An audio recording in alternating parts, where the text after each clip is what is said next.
Hey, what's up guys? This is Kawa, aka Too Alpha to Quit, and I'm here at Laser Shot Simulations, checking out their new title development called Run and Gun. Alright, so let's check it out.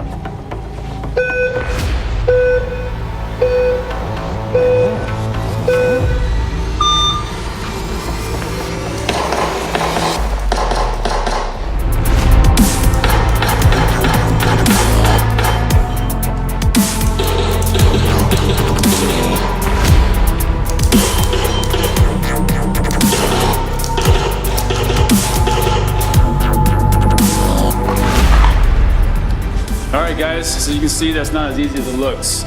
The precision of this software makes interaction with these targets really immersive and real. What I really like about this setup is you have multiple screens and you can't stand still, you have to move screen to screen. So that dynamic movement is an integral part of your training as a progressive shooter. So I hope you guys like this demo.